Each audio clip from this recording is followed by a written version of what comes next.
আজকে আমি কচুর ফুল দিয়ে চিংড়ি মাছ দিয়ে ভাজি করব।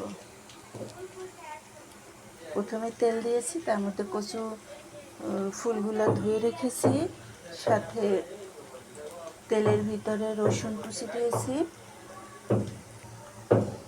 রসুনটা একটু ভাজা ভাজা করে নেব। একটু ভাজি হয়ে গেলে সাথে পেঁয়াজ দিয়ে দিলাম।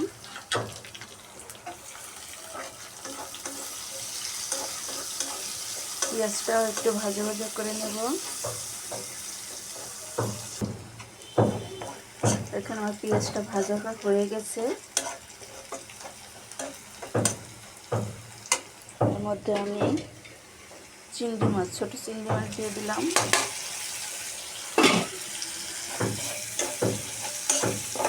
খুব বেশি একটা পেঁয়াজটা ভাজি করলাম না, কারণ আমার বেশি ভাজি হয়ে গেলে এটা বেশি ভাজা ভাজা হয়ে যায়, আমার কাছে মজা লাগে না। তো আপনারা আপনাদের মতন করে নিতে পারেন। আমি মাছটা এর সাথে চিংড়ি মাছটা ভেজে নিয়েছি। সাথে আমি অনেকগুলো কাঁচামরিচ ফালি দিয়েছি, কারণ যেহেতু কচুর ফুল গলা ধরতে পারে, তাই আমি অনেকগুলো কাঁচামরিচ দিয়ে দিলাম। আমি এটা সম্পূর্ণ কাঁচামরিচ দিয়ে রান্না করব, ভাজি করব, কারণ আমরা আবার শুকনো মরিচের গুঁড়াটা খাই না।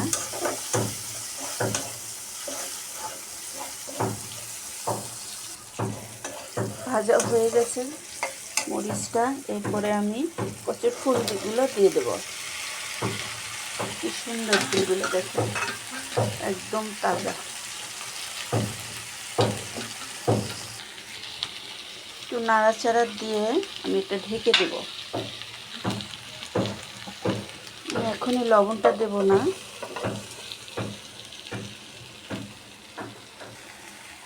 ঢাকা উঠিয়ে ফেলেছি, অনেক একটু নাড়াচাড়া করে দিয়েছি, কমে গেছে। এর মধ্যে আমি স্বাদ মতন লবণ দিয়ে দিলাম, হলুদ দিয়ে দিলাম।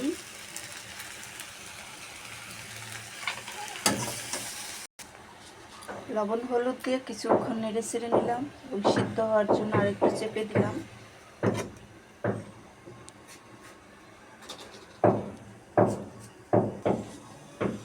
জালটা অবশ্যই মিডিয়ামে রেখেছি, বেশি জোরে দিলে পুড়ে যাবে। এবার আমি ঢাকনাটা উঠিয়ে নিয়ে আমি কয়েকবার ঢাকনা উঠিয়ে নাড়াচাড়া করে দিয়েছি। ও আচ্ছা, যাদের বলে দিই, যাদের চিংড়ি মাছ না আছে তারা ওই না থাকে, তারপরে এভাবে একটু রান্না করে দেখবেন, অনেক মজা, অনেক মজা। আর আমার এই রান্নাটা ফলো করে আপনারা রান্না করে দেখবেন, খেতে অসাধারণ, জাস্ট অসাধারণ। তো আমার ভাজিটা হয়ে গেছে, এবার আমি কিছুটা লেবুর রস দিয়ে নামিয়ে নেব। যদি আমার রান্না আপনাদের ভালো লাগে, অবশ্যই লাইক, শেয়ার ও চ্যানেলটা সাবস্ক্রাইব করে আমার পাশে থাকবেন। সবাইকে ধন্যবাদ।